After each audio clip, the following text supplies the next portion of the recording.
Baru kata Yahweh lo inu meleka olam besem Adonai Yesus Masih Ruach Kudus. Bapak Yahweh, Elohim yang kami sembah di dalam nama Adonai Yesus Masih. Pada saat hari ini kami mengundang kuasa dari Ruach HaKodes. Kuasa nama Bapak Yahweh hadirlah di tengah-tengah kami. Kami mempersembahkan persembahan syukur kami, mempersembahkan jantung hati kami. Kami mau beribadah pada hari Sabat ini ya Bapak Yahweh. Kami akan memulai ibadah kami. Kami mendoakan saudara-saudara kami yang masih di perjalanan yang menuju ke tempat ini. Kiranya ya Bapak Yahweh, ruah dari Bapak Yahweh mengawal mereka sehingga tidak ada halangan dan sampai tempat ini dengan selamat. Dengan sukacita mempersembahkan hidupnya kepada Bapak Yahweh. Dan sebentar ya Bapak Yahweh dalam acara ibadah kami, kiranya roh-roh lain di luar Bapak Yahweh, roh penyesat atau roh pengganggu, kami tolak dan kami singkirkan dalam nama Bapa Yahweh, dalam nama Yesus Masih, Ruach HaKodes. Hanya kekuatan nama Bapa Yahweh yang ada di sini. Kami mengucapkan syukur. Kami memulai ibadah kami dengan penyalaan menorah di dalam nama Bapa Yahweh Yesus Masih. Haleluya. Amin.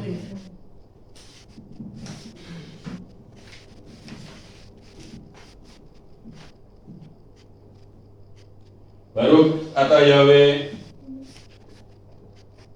Eloheinu melek haolam asir kitsanu pamiskota besit fanu lehadlik ner sel sabat.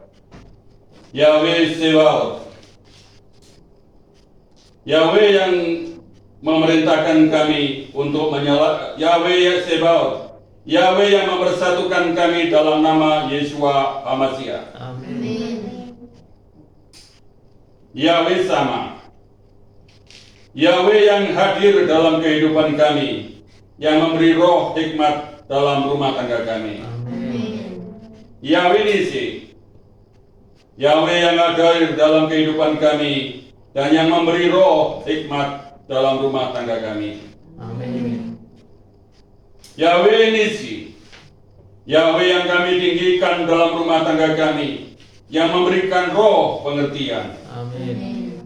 Yahweh Gibor, Yahweh adalah kekuatan kami serta memberikan roh keperkasaan. Amin. Yahweh Elyon, Yahweh yang maha tinggi, yang kami tinggikan di dalam hidup kami, yang memberikan roh pengenalan akan kebenaran kepada kami. Amin. Yahweh Yesus Masih, Yahweh adalah juru selamat kami. Amin.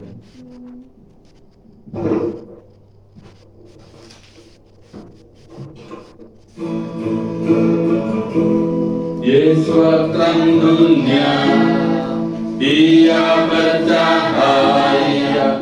Yesus terang dunia, Dia bercahaya. Yesus terang dunia, Dia bercahaya, bercahaya dalam dunia yang gelap. Yesus terang dunia, Dia bercahaya. Yesus terang dunia, Dia bercahaya, bercahaya dalam dunia yang gelap.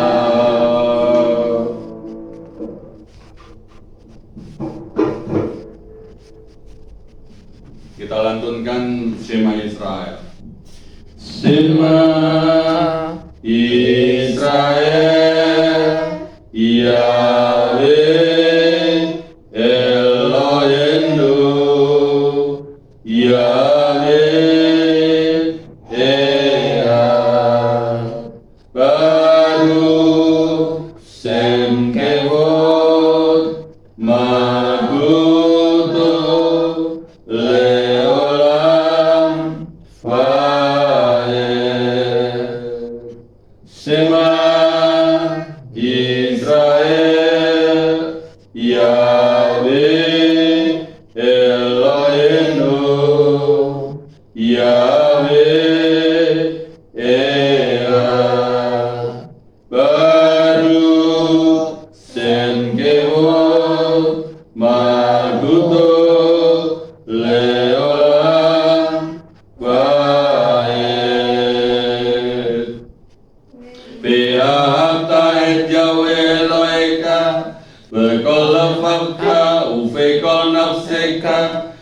Wikol meodeka sikleka Wihapta lereka kamuka Haleluya.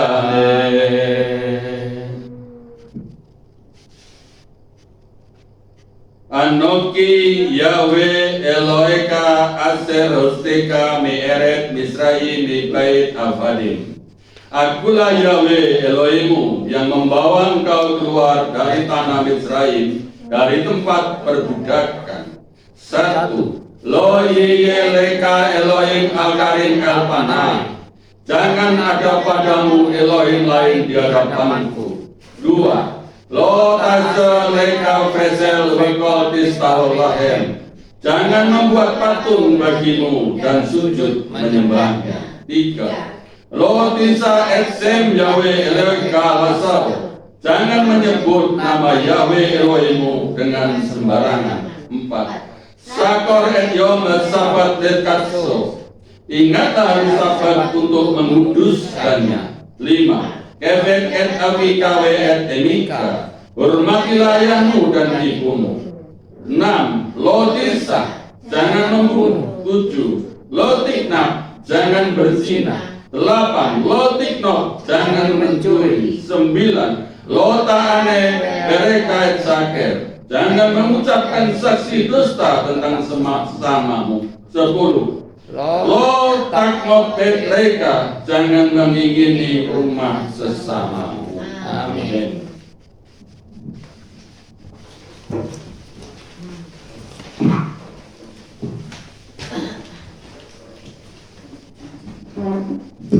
Sahabat Shalom, Bapak Ibu semuanya. Shalom. Bapak yang memberkati kita semuanya, amin. Amin. Saat ini kita mau menyembah dan mengagungkan nama Bapak Yahweh. Segala kemuliaan, hormat, dan pujian hanya bagi Bapak Yahweh. Karena Bapak Yahweh adalah Bapa yang maha besar. Mari kita sambut ibadah kita pada petang ini dengan pujian, sebab Kau besar.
Ketika kita dalam kelemahan dan kesulitan, percayalah bahwa Bapa Yahweh akan melindungi kita dan akan memberi kita kekuatan. Karena Bapa Yahweh adalah penolong dalam kehidupan kita. Kita pujikan pujian Elohim lalu maka Sebaos.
Israel,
Sebab Elohim demikian mengasihi dunia ini, sehingga dia mengaruniakan putranya yang tunggal, supaya setiap orang yang percaya kepadanya tidak akan binasa, melainkan dapat memperoleh hidup yang kekal. Amin. Bukan hanya sekedar percaya Bapak Ibu, tapi kita mau percaya kepada Bapa Yahweh dengan segenap hati dan jiwa kita. Kita mau menyerahkan hidup kita sepenuhnya hanya bagi Bapa Yahweh. Kita pujikan pujian ini, kita amini ayat ini dengan pujian Iko Amin.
walaupun terkadang tidak dapat kita mengerti.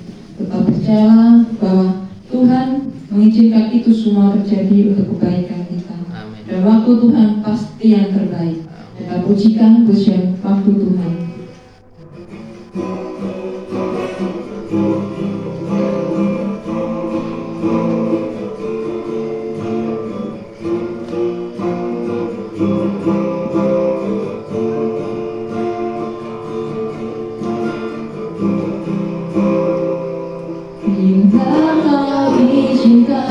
Sesuatu terjadi, ku percaya semua untuk kebaikanku. Bila nanti telah tiba waktumu, ku percaya kuasa-Mu memulihkan hidupku. Waktu Tuhan, Tuhan pasti yang terbaik. Walau kadang tak mudah dimengerti, lewati cobaan, ku tetap percaya waktu Tuhan pasti yang terbaik.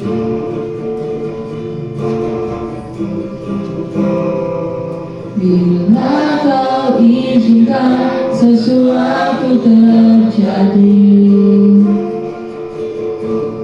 ku percaya semua untuk kebaikanku. Bila nanti telah tiba waktumu, ku percaya kuasa-Mu memulihkan hidupku. Waktu Tuhan pasti yang terbaik.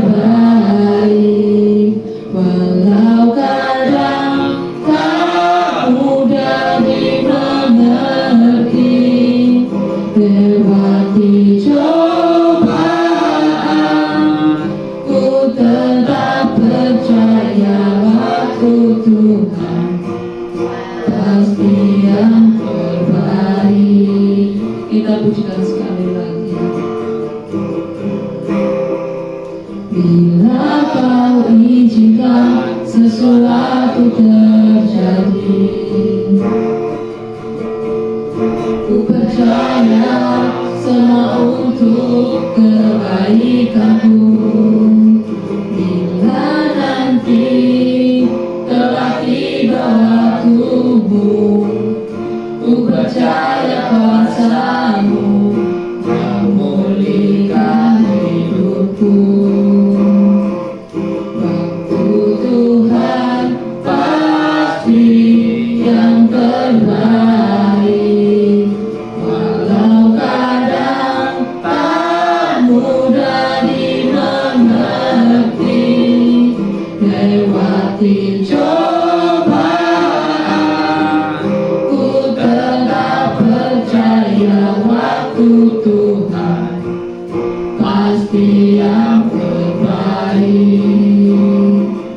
Lewati cobaan,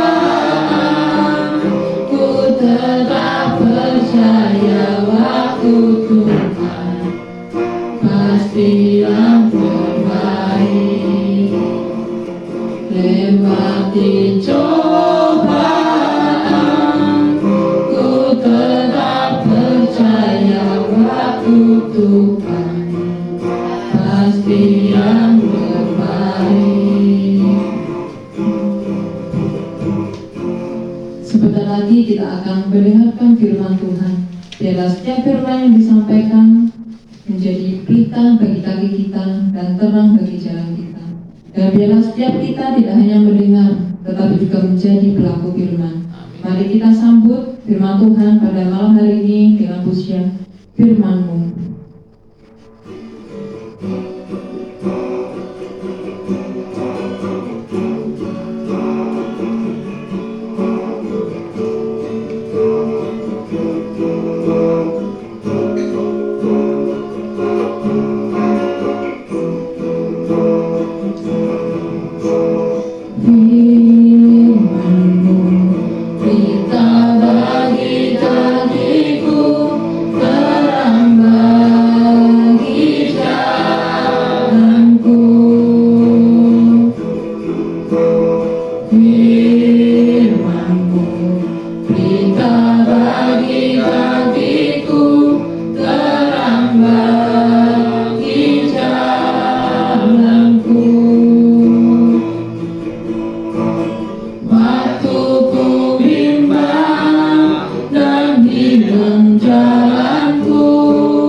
Berita bagi kakiku, terang bagi jalanku.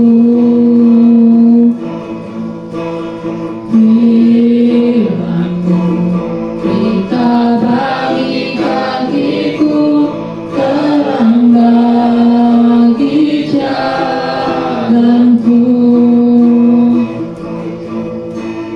Waktu ku bimbang dan hilang jalanku, tetaplah Kau di sisiku, dan takkan ku takut asal Kau di dekatku, besertaku selamanya.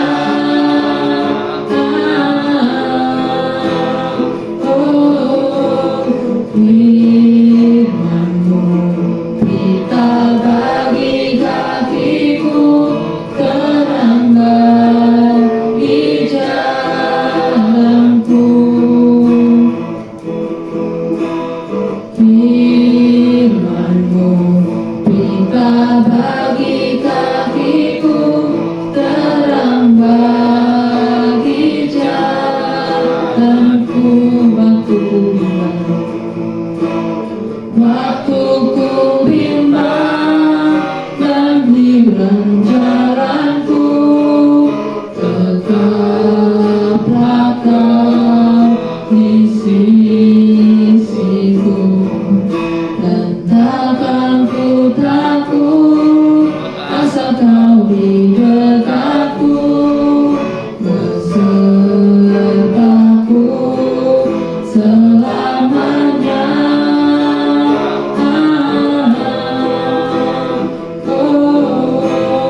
Firman-Mu, berita bagi kakiku, terang bagi jalanku. Saya persilakan mempelai untuk menyampaikan firman Tuhan.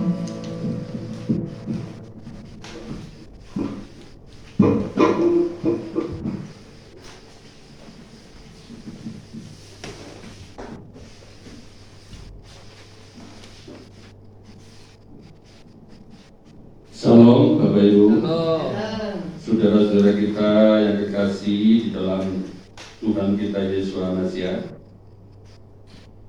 Mikra Kodes hari ini tanggal yang ke 10 ya, sudah masuk 10. Kalau yang di Gregorian masih 9. Dan Jumat, Sabtu, Sabat Shalom. Sekarang ini sudah masuk hari Sabat, karena kita ibadah ini pada hari Sabat. Jadi kita sudah memasuki sekarang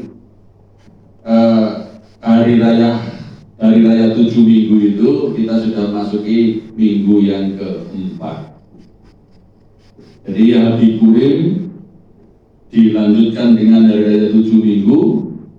Nah, selama 7 minggu itu masih diperkenankan, mungkin yang pada waktu pertama dulu itu belum melakukan Hari Purim atau belum melakukan persembahan buah sulung, sampai selesai hari raya 7 minggu selesai masih diperkenankan mempersembahkan buah sulung. Bapak Ibu saudara kita yang dikasih dalam nama Yesus Masiha, pada saat kesempatan hari ini memang tema kita sekarang ini pada zaman modern ini sudah enggak zamannya khotbah, ya toh? Khotbah itu kalau dulu itu khotbah itu begini, jemaat itu datang banyak, lalu tidak membawa kitab suci. Jemaat itu, lalu yang bawa kitab suci itu, yang dibolehkan bawa kitab suci hanya pastor atau penderitanya. Nah, di situ khotbah diterangkan ini itu jemaat hanya duduk diam mendengarkan. Pulang, pulang. Setelah mempersembahkan selesai mempersembahkan persembahan pulang. Ingat nggak? Enggak. Ya kehidupannya biasa, pokoknya sudah ibadah. Always. Makanya dulu ada namanya pengampunan dosa, gitu. Ada setiap jemaat yang datang merasa hidupnya bersalah, mengatakan doa pengampunan dosa. Apa itu namanya, Pak? Yang harus taruh persembahan pengampunan dosa. Itu ada yang namanya, saya lupa ya. Sudah di mulut tadi kok angel disebut. Ya. Nah, hal ini sekarang ini zamannya zaman modern. Bapak Ibu jangan kaget ya. Kalau zaman sekarang ini ya, zaman modern itu, kalau dulu pendetanya itu harus sekolahnya tinggi, Bapak Ibu. Pendetanya atau pastornya itu harus S3, sekolahnya tinggi. Sekarang pastor, pendeta yang S3 itu sekarang kalah karo EE, ya, kalah dengan EE. Sekarang gereja-gereja besar, khususnya yang ada di luar negeri, itu jemaat datang yang khotbah itu EE. EE itu apa tuh?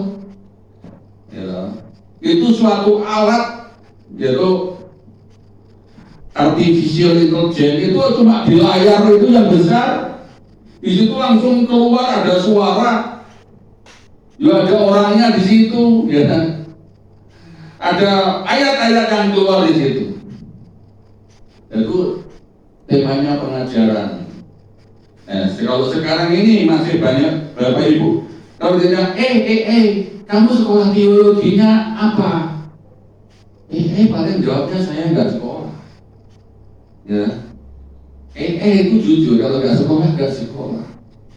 Apa tuh Nah, contoh, kalau mungkin Bapak Ibu belum tahu, itu yang sudah sering dipakai mulai di pedesaan itu, kalau Bapak Ibu kalau tersesat jalan, tanya di HP, itu punya peta itu taruh di telinga. 100 meter lagi lampu merah, belok ke kiri, terus lurus sampai 500 meter belok ke kanan, itu termasuk IE. Ada lagi cuaca. Saya nanya, besok ini cuacanya, saya mau jemur padi itu cuacanya besok hujan apa enggak? Saya tanya di Google. Di situ kalau mau mengeluarkan suara, ada suara. Besok hujan jam sekian, intensitasnya sampai sekian persen. Itu EE. Jadi EE ini berusaha mengalahkan Tuhan. Coba kalau Bapak Ibu tanya pada Tuhan, besok ini hujan apa enggak? Enggak ada jawaban. Tuhan enggak jawab. Berarti Tuhan itu enggak ada. Soalnya begitu ya. Yang ada itu bisa jawab. Ini teknologi zaman sekarang. Makanya Bapak Ibu jangan begitu bangga kalau mungkin punya titel S3, S4, gitu. Tetapi ternyata khotbah sekarang kalah dengan EE. Kalau dahulu Bapak Pendeta itu mempersiapkan khotbah, cari buku yang besar, konkordansi, cari buku lagi, ensiklopedia, cari buku lagi yang mungkin itu interlinear, cari. Ada lagi yang dicari lagi dictionary, strong dictionary, kamus dictionary itu kamus yang dari King James, strong people. Kalau sekarang mau cari strong, tinggal tunjuk jari. Cari mau ensiklopedia, tunjuk jari. Mau sejarah Alkitab, sejarah gereja kapan didirikan, Konsili Nikea tahun berapa, tunjuk jari keluar.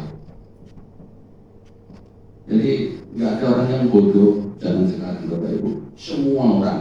Makanya sekarang ini tinggal namanya pemantapan pengajaran. Kembali kepada tema kita pada malam hari ini masih seperti yang kemarin. Torah atau Torut atau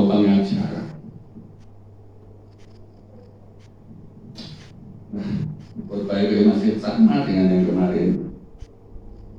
Ya, ada suatu inspirasi.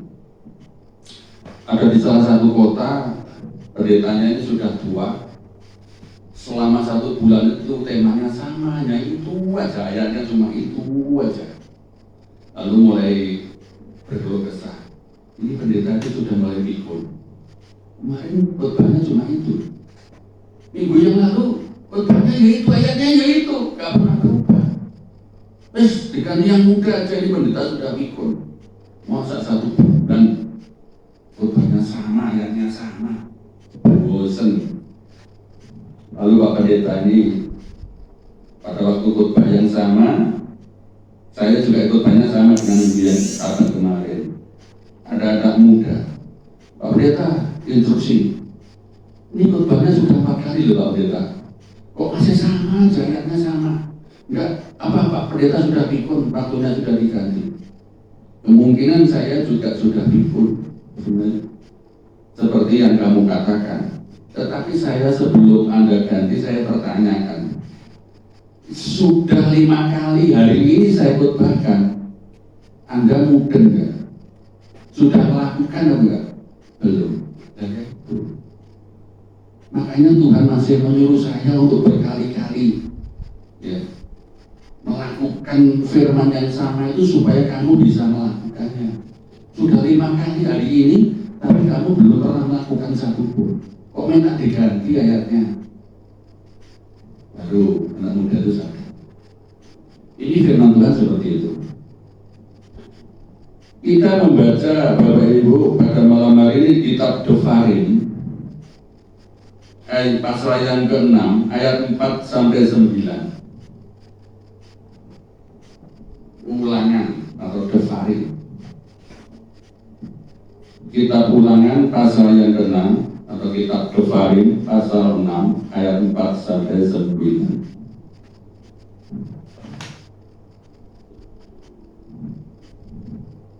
Ulangan 6 pasal 4 sampai ke 6 sampai 9.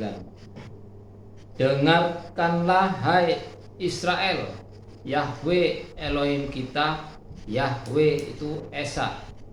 Kasihilah Yahwe Elohimmu dengan segenap hatimu dan dengan segenap jiwamu dan dengan segenap kekuatanmu. Dan perintah-perintah yang aku perintahkan kepadamu hari ini, camkanlah di dalam hatimu.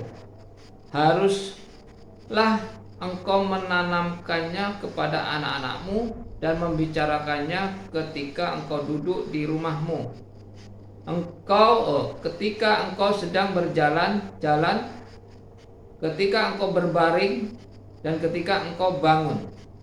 Dan haruslah engkau mengikatkannya sebagai tanda pada tanganmu, dan haruslah itu menjadi lambang di dahimu, dan haruslah engkau menuliskannya pada tiang pintu rumahmu dan pada pintu gerbangmu.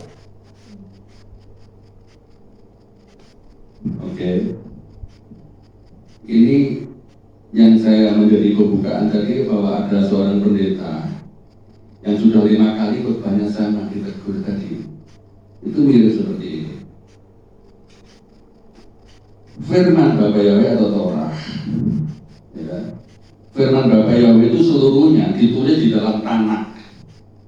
Torah, Nevi'im, Ketuvim. Kita sebut secara global itu namanya Torah atau kitab suci. Atau boleh dikatakan juga Dafar Elohim atau firman Tuhan. Banyak pendeta, mari kita dengarkan firman Tuhan, lakukanlah firman Tuhan. Tetapi mereka mengatakan Torah tidak berlaku. Lalu firman Tuhan yang mana? Ya. Sekarang ini kita melihat di dalam Devarim pasal 6 ayat 4 sampai 9. Saya akan membacakan di dalam bahasa Ibrani ayat yang ke-7. Wesanantem lebaneka Devbarta Bam besalbaten beharyiteha leka ubeleka bedereka ubesamakateka ubekumka. Kita akan mempelajari suatu frasa yang di sini besananten.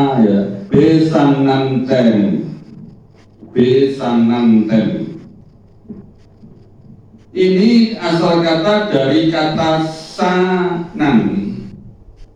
Asal kata sanan.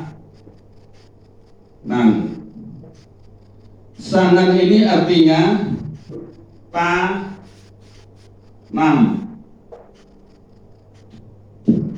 atau tusuk. Ada yang namanya tusuk.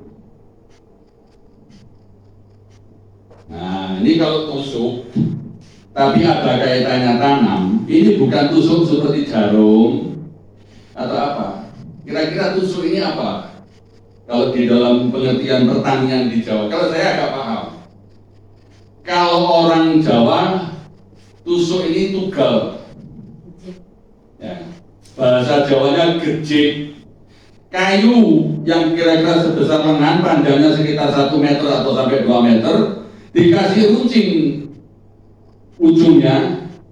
Nah, kalau sudah tanahnya itu gembur, itu akan ditancapkan, setelah dicabut akan meninggalkan apa itu? Lubang. Lalu di dalam lubang itu dikasih benih. Itu dalamnya paling dalam 5 cm. Itu yang disebut tusuk atau untuk alat menanam. Kalau bahasa Jawanya gejik, kalau bahasa Indonesianya tugal. Kalau bahasa Melayu nggak tahu ya. Dan di sini ada sanan. Ini selain menusuk, itu ada yang namanya menajamkan, gitu. Menajamkan, tajam, menajam.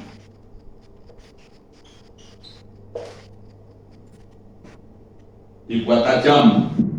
Tugal itu kalau nggak tajam nggak bisa menjadi tanah. Lalu mengajar, boleh dikatakan mengajar dengan tajam sampai tajam.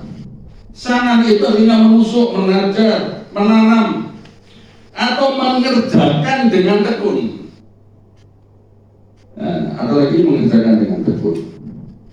Lalu di sini ayat yang ke-7 diartikan sananten, ya, tajamkanlah, ajarkanlah, tanamkanlah firman itu. Tanamkanlah kepada anakmu tuh lebaneka berdebarta. Jadi debardafar itu firman itu ditanamkan kepada anak-anak kita.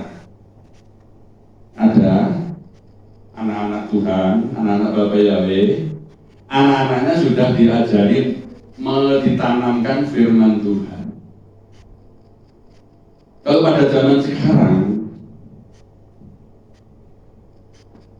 anak kecil sudah bisa melek atau melihat matanya, asalkan diam gak rewel, dengan orang tuanya dikasih apa? HP. Mainan HP. Lalu HP dibuka semua, terjadi ada macam-macam. Nah, ada negatifnya. Ketika orang tuanya ini butuh bantuan anaknya, tapi saya mungkin anak-anak Bapak Yahweh yang ada di sini, saya Steven, Sisin nggak seperti itu. Kalau saya lihat di sana gini, kawan. Ada orang namanya itu Tomo, punya anak namanya Tono, ya mak, itu orang Jawa biasanya. Tolong belikan kecil, bentar dulu, mau menyelesaikan gamenya, belum selesai. Orang tuanya nunggu, tinggal nggak kau belikan Kicin. Bentar, Mak. Oke. Ya. Sebentar lagi mamanya panggil lagi. No. Ya, Mak. Gasnya habis. Tolong, ini uangnya saya taruh di meja ya. Sama belikan kicin sama gas. Mama mau ngambil air di sumur. Oke. Setelah mamanya selesai nyuci, ngambil air, Tono belum beli gas, belum beli kicin, masih main HP. Suatu saat si Tono lapar, mamanya membawa piring, HP-nya ditaruh di atas di piring. Mak, saya lapar, mana nasinya? Makan itu HP. Ya, itu zaman sekarang. Tapi firman Tuhan sejak dulu mengantisipasi. Kalau orang tua itu harus mengajarkan kepada anaknya, ceritakan kepada anak-anakmu. Pada waktu kamu duduk, pada waktu kamu berjalan, waktu kapan saja, mau tidur, kamu harus menceritakan firman Tuhan kepada anak-anak. Amin, Bapak Ibu. Kalau orang tua saya, karena orang tua saya itu dulu nggak percaya sama Tuhan, maksudnya nggak ngerti percaya sama Tuhan, tapi nggak ngerti firman Tuhan itu kayak apa. Kalau orang tua dulu sebelum anaknya tidur, itu pakai kisah namanya dongeng. Ya. Dongeng itu ada ceritanya kancil mencuri timun, ada burung bangau yang menolong kepiting. Ya. Jadi ada burung bangau menolong kepiting. Nah, burung bangau itu kalau menolong kepiting pada suatu saat kemarau panjang, burung bangau ini minum di telaga, tapi airnya tinggal sedikit. Ketemu si kepiting. Kepitingnya bilang, Bu, saya ditolongi bangau. Kamu kan tahu ada yang airnya masih banyak. Kamu bisa terbang toh? Iya.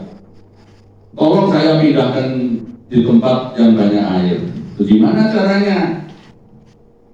Lalu si bangau ini memegang taruhnya itu, dia gigit kayu panjang. Kepitingnya laki perempuan, yang satu di kanan, yang perempuan di kiri, suruh nyapit kayu. Kamu harus nyapit kayu ini, saya bawa terbang, jangan sampai lepas.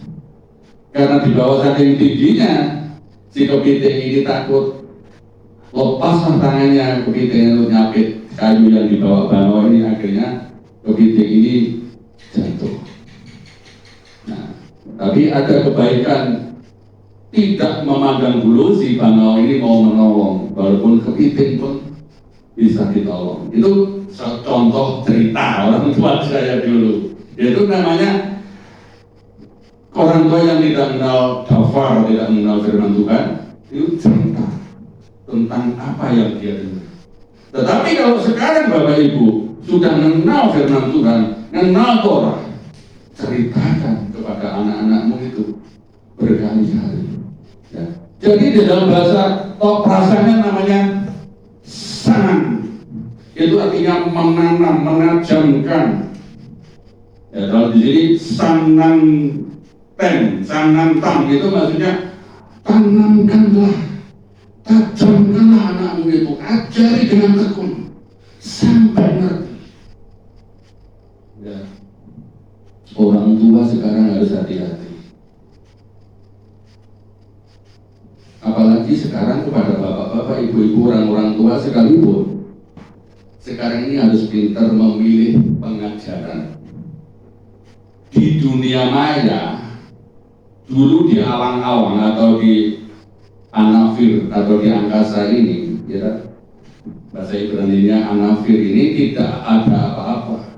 Cuma burung bangau terbang, ada pesawat terbang, kalau musim kemarau layang-layang. Tapi sekarang di anafir ini banyak sekali yang lewat. anak, namanya dunia media sosial. Sekarang bisa diakses apa aja, bisa melihat film, bisa melihat YouTube, bisa melihat apa saja di anak ini pakai alat yang namanya gadget atau HP. Sekarang ini banyak pengajaran Bapak Ibu, ya. Sekarang ini ada lagi agama-agama baru, ada lagi agama nanti itu agama bersatu, ya.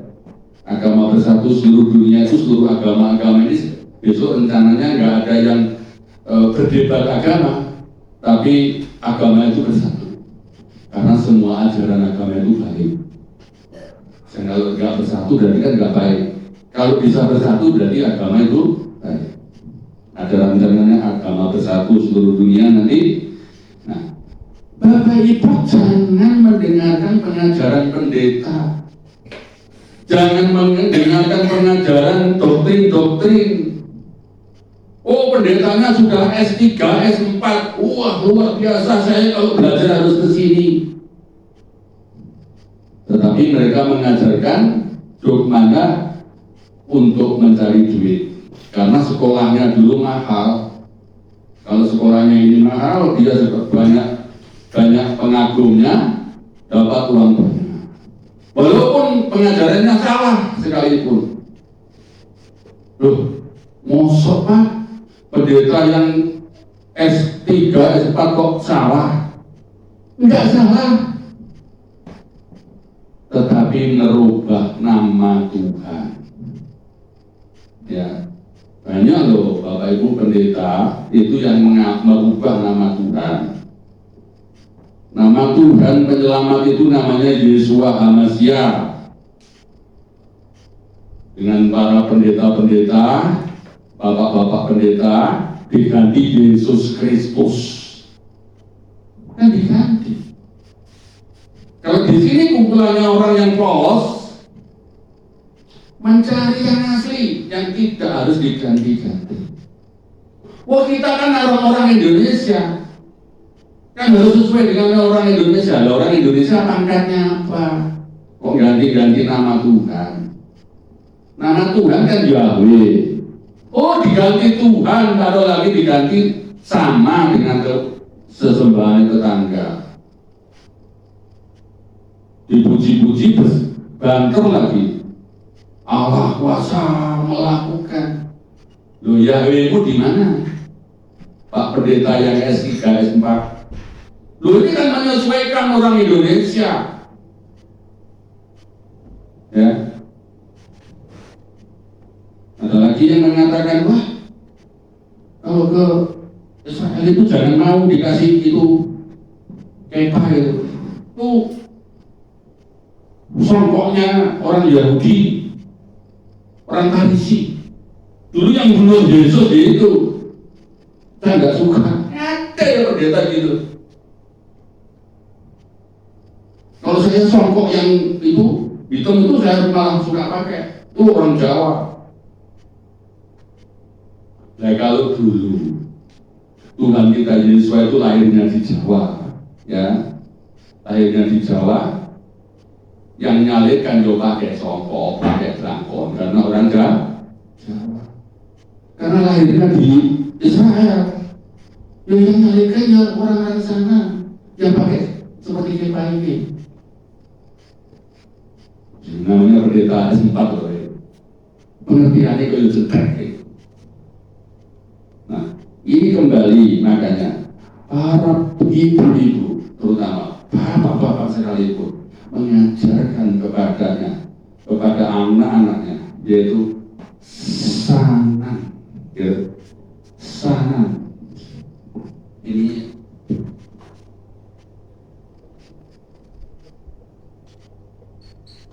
Ini sih, sanan.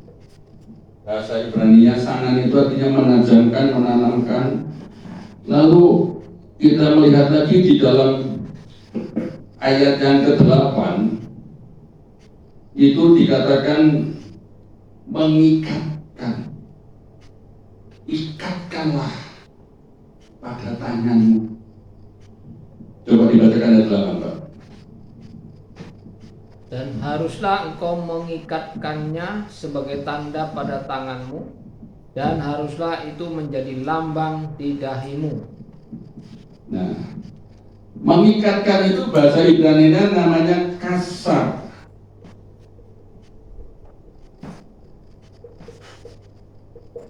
Kasar pakai ki, oh itu ya, kasar.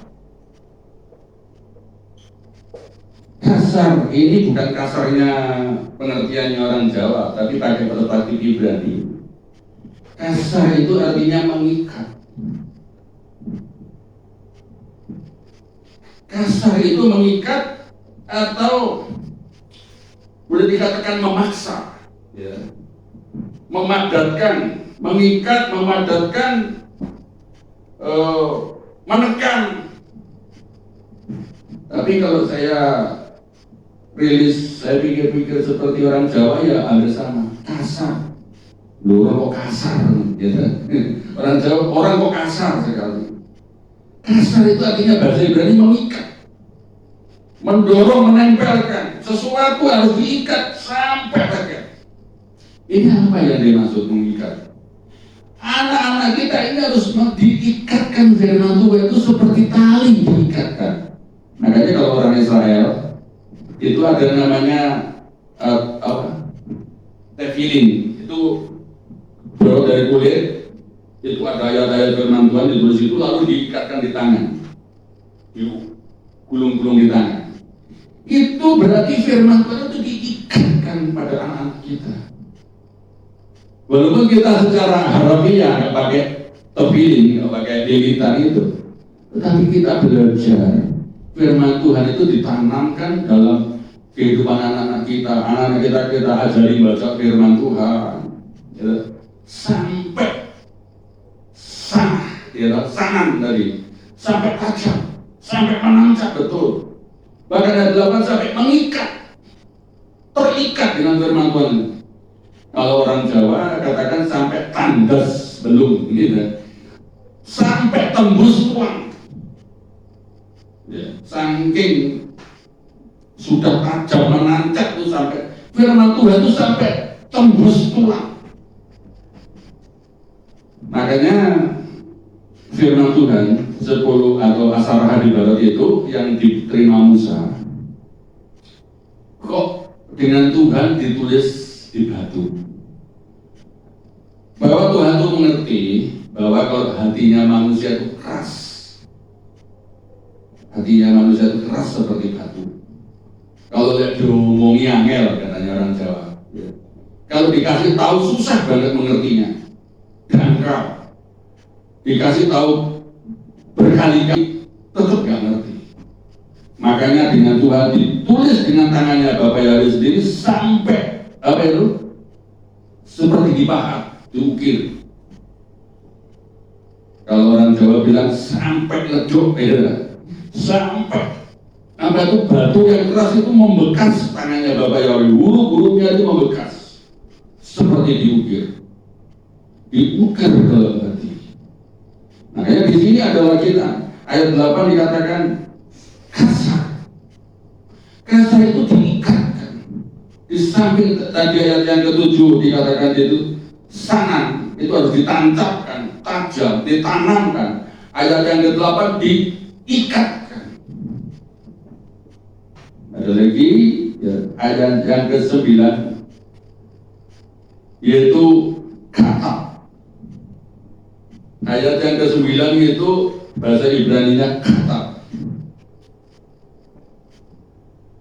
Ya, pakai kata, ya kata.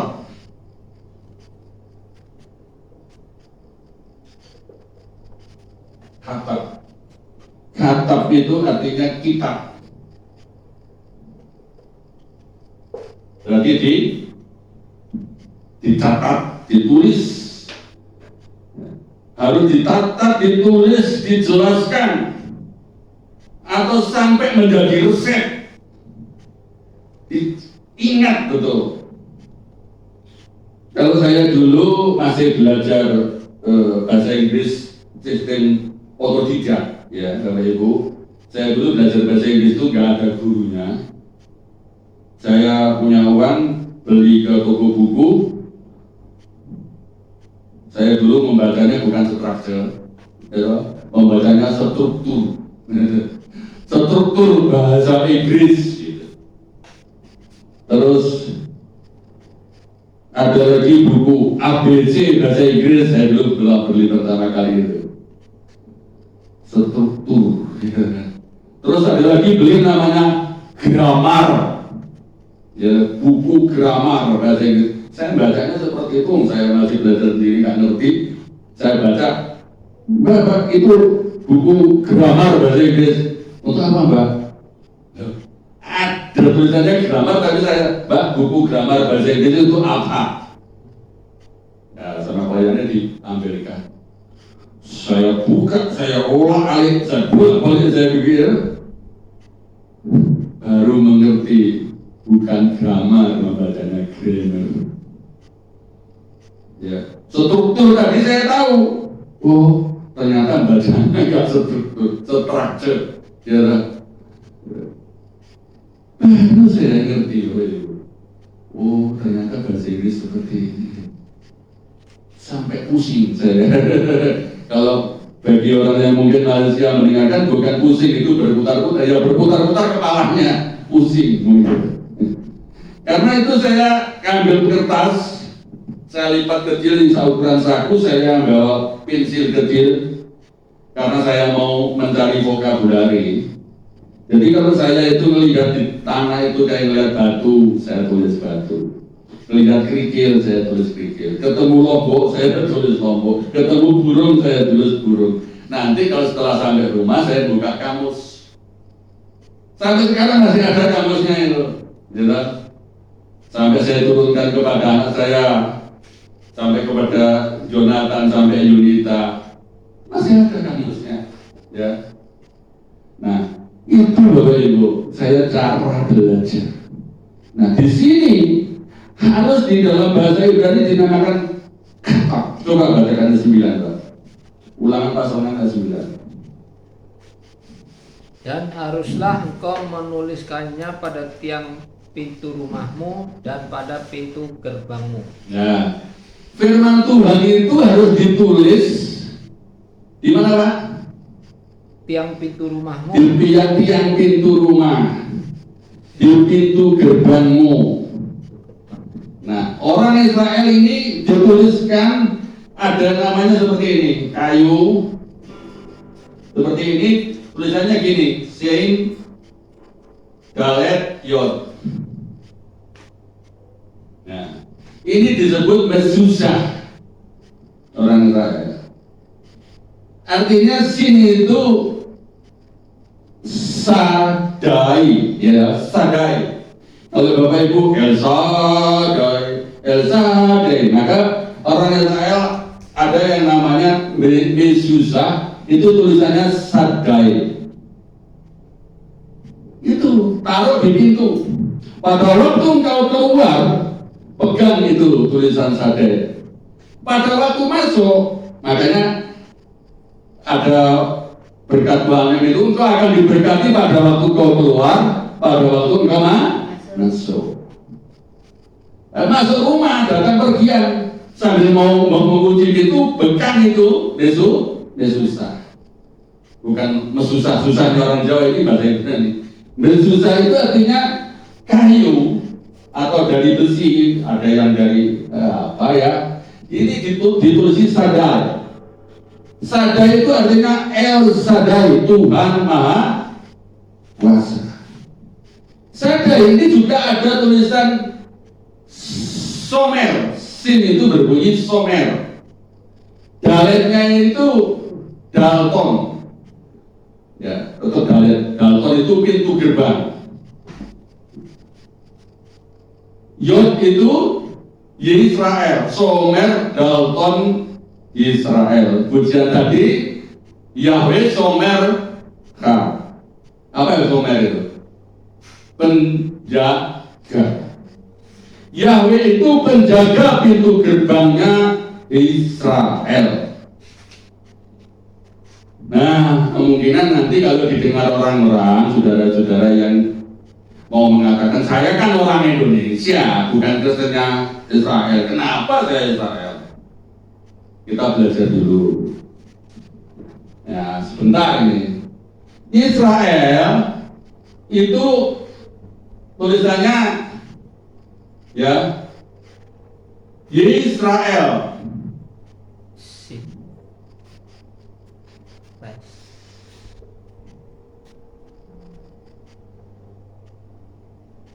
Ya, ini kalau di spasi Bapak Ibu, ya, Yisaya, Yod Sin Res, di spasi, Alef, Lamed. Ini akan berbunyi Yasar, Alef dan Lamed berbunyi El. Israel itu artinya Yasar El.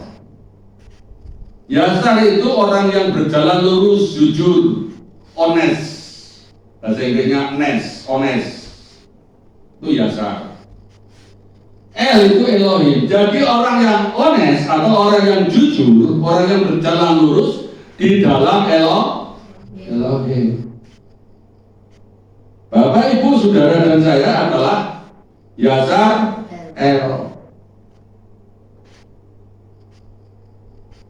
Secara roh kita pun Yasar El. Jadi kalau saya disebut, wah, Kristen kan Allah itu kan bahasa Indonesia, gak apa-apa. Kalau orang Israel Yahweh, kalau kita Allah. Nama itu gak bisa berubah-ubah. Namanya Yahweh walaupun di seluruh dunia dimanapun sudah tetap Yahweh. Gak bisa digonta-ganti. Oh, walaupun digonta-ganti kan Tuhan Maha Tahu. Tuhan Maha Tahu, tetapi kita yang nggak mau tahu, maunya Tuhan. Tuhan maunya namanya nggak diganti-ganti. Odulah Yahweh kirubismu. Ya, itu muliakanlah nama Yahweh kirubismu. Muliakanlah atau masyhurkanlah namanya. Itu dalam kitab Tawarikh pasal 8. Jadi Bapak Ibu di sini, firman Tuhan itu harus kita tanamkan kepada anak-anak kita. Pada waktu malam mau tidur, di perjalanan, dimanapun anak-anak kita tanamkan firman itu. Kita belajar membaca. Ya.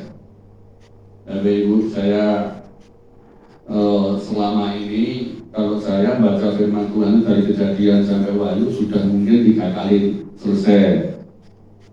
Tapi tidak banyak mengerti, pokoknya selesai. Tapi ya, Bu War ini saya ajak membaca firman Tuhan untuk setiap pagi itu sekarang masih sampai di Maleakhi. Ya. Ini sudah mulai mengerti. Oh, ternyata ada Nebukadnezar Babylon, mulai ngerti di situ. Itu Bapak Ibu. Nah, di sini kita tanamkan firman. Firman Tuhan itu adalah gambaran perjalanan kehidupan manusia dalam cara bersosial atau komunikasi satu sama lain. Cara manusia itu menyembah Tuhan. Cara manusia itu membuat kelompok pimpinan dalam suatu kelompok pimpinan atau negara, berpolitik atau bernegara. Ada 3 hal dalam kitab suci itu ditulis nampaknya seperti itu. Rumah tangga aja, bagaimana caranya seorang bapak mengelola rumah tangganya itu supaya baik. Itu ada firman Tuhan. Kalau kita golongkan seperti itu, tidak seperti itu, tidak seperti pemikir orang yang sekarang. Torah sudah gak berlaku. Sekarang berlaku hanya Injil toh. Torah dan Injil itu namanya Tanah. Torah, Nevi'im, Ketuvim. Injil itu termasuk Ketuvim. Tadi di sini kata, ya, kata atau kitab. Tuliskanlah pengertian yang harus dituliskan. Informasi firman yang harus dituliskan di dalam hati, di dalam pikiran, sampai dicatat di mana tadi? Di dahi. Makanya kalau orang Israel setelah tangannya diikat-ikat, ada kotak seperti ini ditaruh di atas kepala ini, diikat juga mirip senter ya. Kalau dulu sekarang senter kepala. Itu ada di dalamnya itu ada firman Tuhan. Ada gulungan kertas yang tertulis di dalam Devarim pasal 6 ayat 4. Sema Israel Yahweh Eloheinu Yahweh Echad. Sema Israel Yahweh Eloheinu Yahweh Echad. Dengarlah hai Israel, Yahweh itu Tuhan kita dan Yahweh itu Echad. Echad itu berapa? 1 atau 3? Tak terbatas. 1 tak terbatas. Tapi ada doktrin lagi, doktrin Tritunggal, Trinus, karu-karu terserah. Tetapi saya mengatakan Yahweh itu adalah Echad. Yahweh itu maha kuasa, maha kuasa enggak? Menciptakan langit dan bumi dan menciptakan kita manusia. Kalau dia maha kuasa, mau jadi 3, mau jadi 5, jadi 10 bisa nggak? Mau jadi manusia, mau jadi burung, mau jadi air, mau jadi hujan, jadi api, bisa nggak? Bisa. Pada waktu orang Israel keluar dari Mesir, Bapak Yahweh jadi apa? Tiang api. Tiang awan dan tiang api. Kalau malam jadi tiang api, kalau siang menjadi tiang awan, supaya mendung terus nggak terjadi panas. Itu Bapak Yahweh. Lalu bisa menjadi jalan kalau itu? Bapak Yahweh bisa menjadi jalan. Kalau nggak bisa menjadi jalan, Tuhan Yesus akan mengatakan, aku inilah jalan kebenaran dan hidup. Tidak bisa berkata seperti itu. Orang Israel yang berjalan di atas laut. Kemarin saya bacakan dalam kitab Yasar pasal 61, pasal 81, ayat 32 dikatakan, laut merah itu dijadikan jalan menjadi 12. Kalau Bapak Yahweh nggak bisa begitu, cuma Anda bisa jadi 3, nggak kuasa. Dia itu lebih berkuasa. Mau jadi apa saja bisa. Mau jadi 12, mau jadi 15, mau jadi 1000 bisa. Jangankan hanya menjadi 3, tapi Yahweh itu tetap Echad. Jadi kalau kalau nggak Tritunggal, saya nggak mau. Ya kalau 1000 tunggal gimana? Yahweh itu bisa menjadi 1000 tunggal sekalipun bisa. Ya, itu Bapak Ibu. Jadi kita ada suatu kata ya, saya mau taruh satu kata lagi. Ini kalau catatan saya masih kelihatan. Ini saya cari di mana.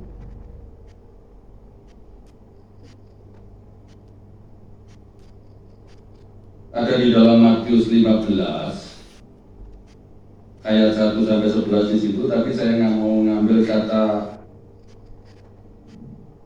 dalam bahasa Yunani. Tadi saya kutip, tapi saya taruhkan di mana. Kalau nggak ketemu hari ini, besok minggu depan tetap dibahas. Tapi mungkin saya lupa naruhnya ini ya. Itu namanya firman yang pengajaran yang kokoh. Itu jangan sampai diucapkan. Bentar saya carinya di mana ini. Saya taruh dari dulu. Oh ternyata belum. Saya sudah taruh, tapi saya lupa. Nggak lihat di mana ini. Itu ada yang namanya di bahasa Yunaninya menyebabkan ya atas perintah Tuhan itu coba Pak tarik di Strong. Apa betul ya? Ya. Itu kodenya yang 2840, Pak. Kalau saya mungkin salah tulis, sudah saya tulis tadi kok.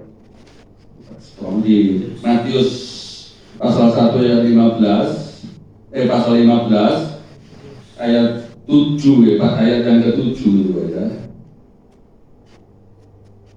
Ayat yang ke-7 atau ayat ke-7 ya. Jadi kodenya 2840.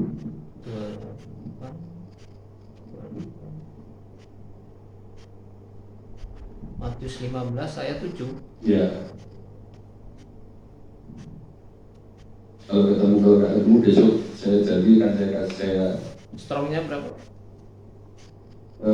yang kodenya 280, artinya dari bahasa Indonesia kotor atau najis.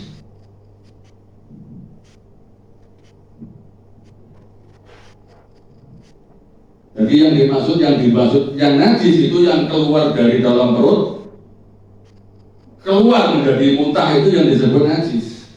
Bukan yang masuk dari luar ke mulut, itu tidak najis. Nah, itu bukan membicarakan tentang makanan, tetapi mengatakan tentang perkataan. Yang dari dalam perut keluar, itu perkataan yang bisa membuat najis orang.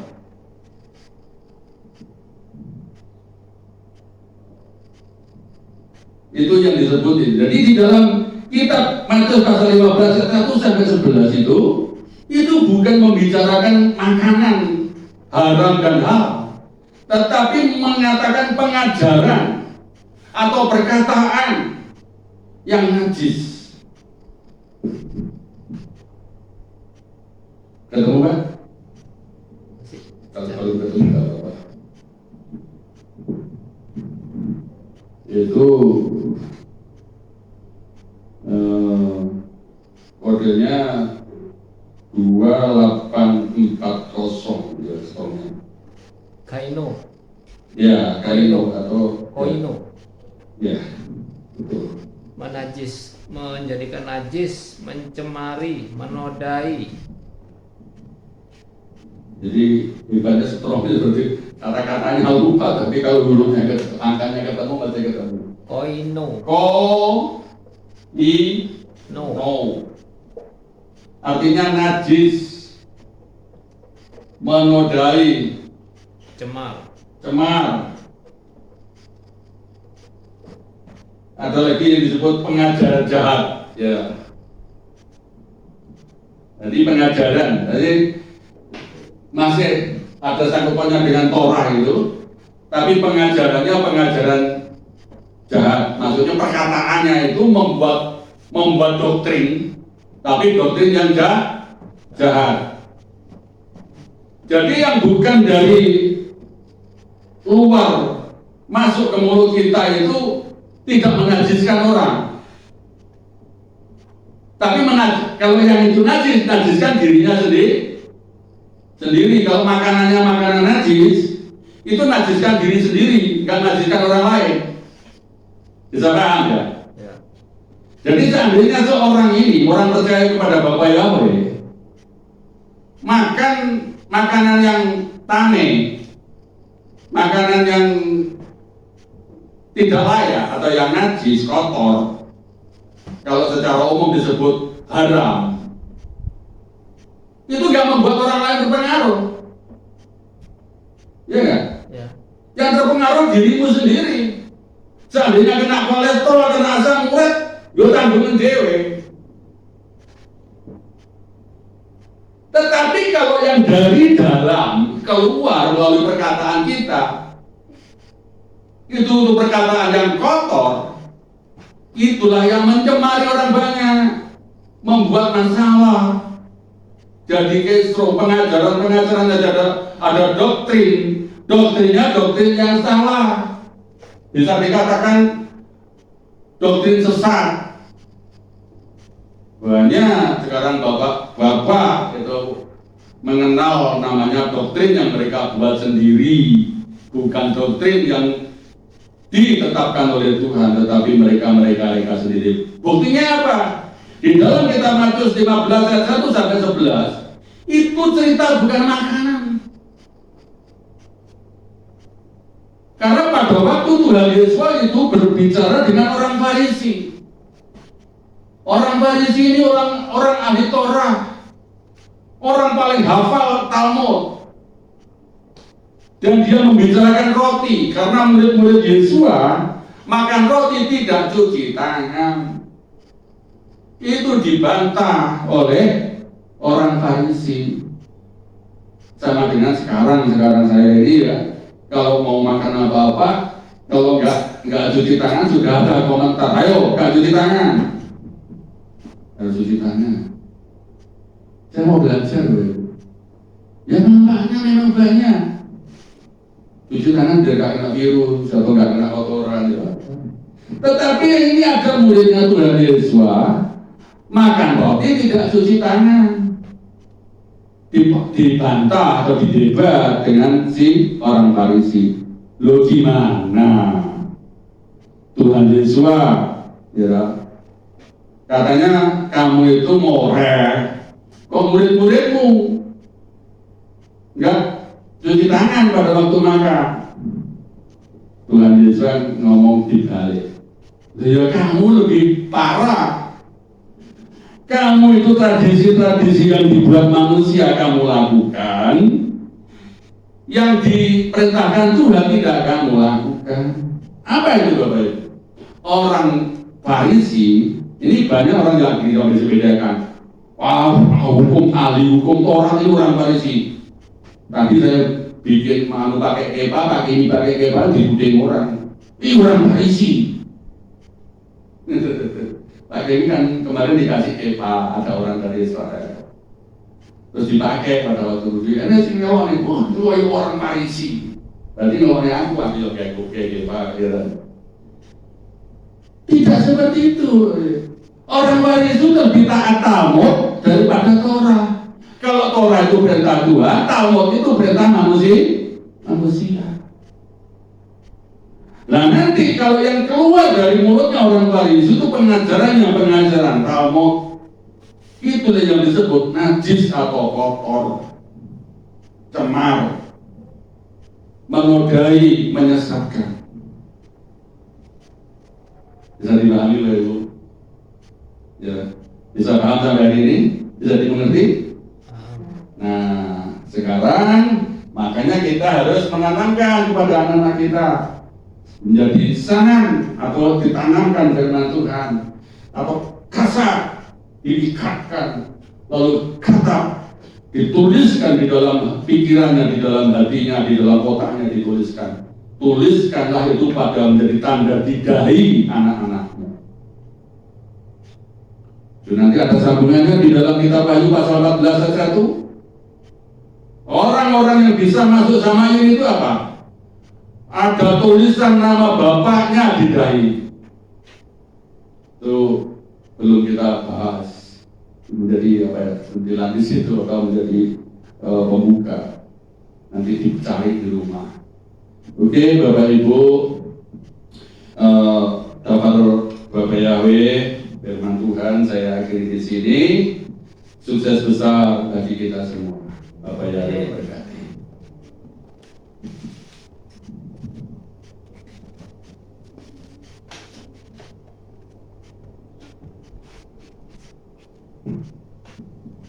Pengumuman hari-hari ibadah kita masih sama, belum ada tambahan. Kemarin saya mulai tawarkan ya, enaknya kalau seminggu sekali itu apa ditambahin atau masih kurang atau enggak ya. Kita masih pikirkan. Terus Sabat depan sudah Sabat yang apa itu hari raya Sabat yang ke-7 gitu. Minggu ke-7. Minggu berapa Pak? Sekarang ke-4, ke-5 ya. Jadi minggu depan itu sudah yang namanya hari raya Sabat yang ke-7, ke-5. sampai kali 7 pekan, 7 minggu. Kita masuk nanti yang ke-5, sekarang ke-4. Nanti kalau sudah ke-7, kita memasuki hari raya namanya hari raya Sabuot atau hari raya Pentakosta. Oke, tidak ada pengumuman, jadi besok masih tetap. Ya, sekarang tadi kita bingung Pak ya masalah jam. Rasanya sudah gelap, tapi jamnya kok masih 5:30. Nah, karena sekarang ini matahari bergeser ke sebelah utara garis khatulistiwa. Ini masih satu garis. Nanti ada lagi garis lintang utara, lebih utaranya lagi. Nanti kita akan lebih awal maghribnya atau eretnya. Jadi memang seperti itu. 5:30 sudah eret. Ya, kalau kita ngomongnya petang. Kalau ngomongnya jam masih 5:30. Jadi kita mulai tadi sambil cek sound, jam 6 kurang 10 menit kita tadi sudah mulai ibadah. Gak apa-apa, besok minggu depan kita mulai jam 5:30 atau jam 6:15 jam 6 kurang 1/4 gak apa-apa, 5:30 atau jam 6 kurang 1/4 gak. Karena mataharinya memang pindah ke utara. Itu kalau di pengertiannya ilmu fisika, itu ada satu garis khatulistiwa, garis lintang selatan, garis itu ada lagi lintang paling selatan, ada utara juga ada lintang utara, ada lintang paling utara. Tapi kalau di kitab Henokh itu ada 12 pintu. Ya. Matahari itu ada 12 pintu, ada 12 garis. Kalau di kitab umum itu cuma berapa? 5 ya, 5 garis. Tapi kalau di kitab Henokh ada 12. Oke, terima kasih Bapak yang berkati kita akhiri ibadah kita.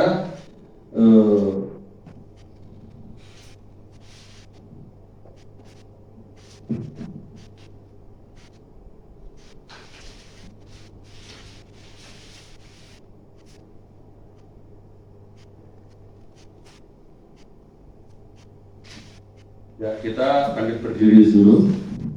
Kita akhiri ibadah kita berkati anak-anak kita,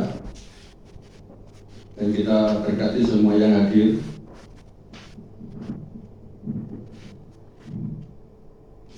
Kami mengucapkan syukur Bapak Yahweh atas segala kemurahan-Mu. Pada malam hari ini kami telah belajar prasa-prasa, walaupun kami masih belajar. Kami boleh mengerti prasa-prasa dari kitab yang Kau tuliskan dan yang Kau maksudkan. Kami akan mengerti lebih dalam dari maksud tujuanmu, yaitu tentang cara menanamkan firman-Mu, mengikatkan dan menaruh di pintu-pintu, di tiang-tiang rumah, di sudut-sudut rumah kami harus penuh dengan firman-Mu. Dan kami menceritakan firman-Mu kepada anak-anak kami siang dan malam sampai mereka tertanam. Terima kasih ya Bapak Yahweh, kiranya kami dapat melakukannya. Bapak Yahweh, kami berdoa untuk jemaat-Mu, anak-anak yang Kau kasihi, mempelai-mempelai-Mu ini ya Bapak Yahweh. Engkau memberkati pekerjaannya, Engkau memberkati rumah yang ditinggalkannya dari tempat ini, dan saudara-saudaranya atau orang tuanya yang masih di rumah Engkau memberkati. Pekerjaannya, ternaknya, lembunya, usaha dagangnya, usaha apapun, keterampilan apapun, Bapak Yahweh, Engkau memberkati sehingga anak-anak-Mu, orang-orang yang percaya-Mu tidak akan percaya kepada-Mu tidak pernah kekurangan. Kami mengucapkan syukur ya Bapak Yahweh. Kami berdoa mereka yang sakit Engkau sembuhkan ya Bapak Yahweh.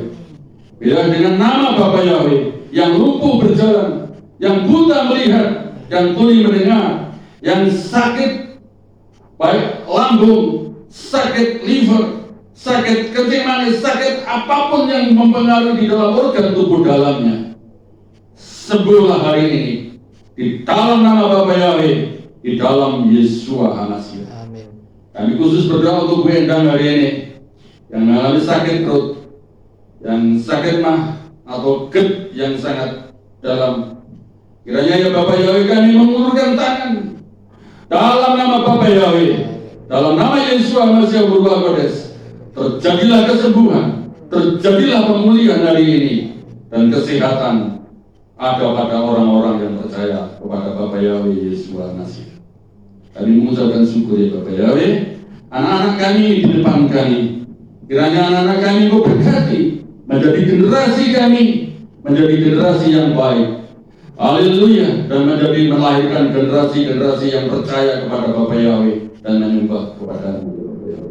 Anak-anak kami yang laki-laki, Engkau memberkati mereka ya Bapa Yahweh. Kepandaiannya 10 kali lipat dari lebih daripada anak-anak yang tidak menyembah kepada Engkau. Kesehatannya, kekuatannya Engkau berkati 10 kali lipat, dan kecerdasannya ya Bapa Yahweh. Yesinka Yahweh Elohe ke Efraim ke Manase. Anak-anak kami laki-laki Engkau diberkati oleh Bapa Yahweh, seperti Bapa Yahweh memberkati kepada Efraim dan kepada Manase.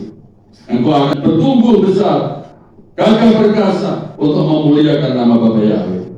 Anak-anak kami yang perempuan, Engkau akan diberkati, masa depanmu lebih baik 10 kali lipat, kepandaiannya dan kecerdasannya, dan masa depanmu lebih baik. Dan Engkau akan menurunkan atau melahirkan generasi-generasi penerus yang baik. Dan Engkau akan diberkati Yesima Yahweh Elohim ke Sarah, ke Rika, ke Rahel, Welia. Berkat-Mu melimpah seperti Bapa Yahweh memberkati Sarah, memberkati Rika, memberkati Rahel, dan memberkati Lea. Terima kasih Bapa Yahweh, kami mengucapkan syukur atas segala berkat dan kemurahan-Mu. Diberkatilah Bapa Yahweh yang Maha Kudus, dimuliakan nama-Mu untuk selama-lamanya. Kita masuk dulu di dalam doa Bapa kami. Avenu sebasamayim yitkades simka. Bapa kami yang ada di Samayim, dikuduskanlah nama-Mu. Tafu malkutka ya aresonka kefa Samayim ken baares. Datanglah kerajaan-Mu, jadilah kehendak-Mu di Samayim, juga terjadi di bumi. Elahem kukenu tamanu hayom. Berikanlah kami pada hari ini makanan kami yang secukupnya. Usalanu el kaetenu kifi sisolkim kam ananu lakotim lanu. Ampunilah kami akan segala kesalahan kami, sebagaimana kami mengampuni orang yang bersalah kepada kami. Wealte venuli division kim halte zenu min hara. Janganlah membawa kami dalam pencobaan, namun lepaskanlah kami daripada yang jahat. Kileka hamalaka wa gafua beatiferet. Karena Engkaulah yang mempunyai kerajaan dan kuasa dan kemuliaan. Le olame olame amin, sampai selama-lamanya.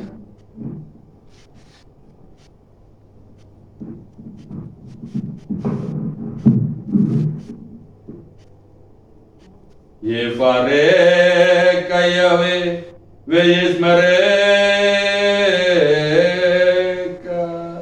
Amin. Ken Yehi Roson. Ya iriyawe panaweleka vihuneka.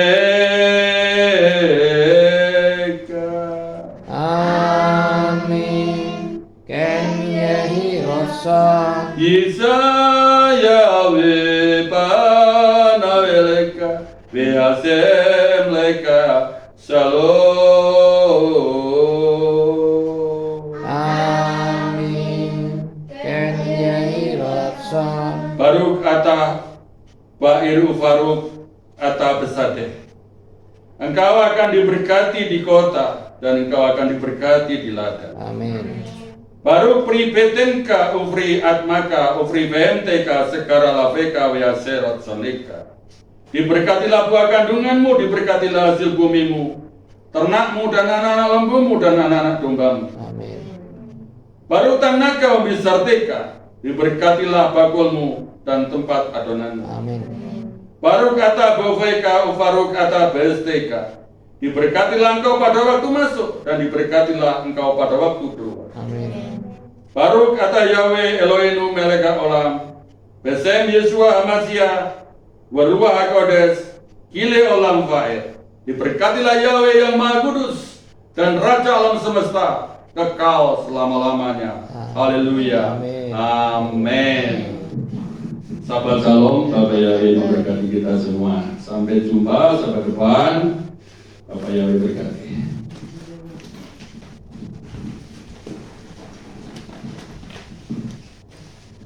Mari Mari kita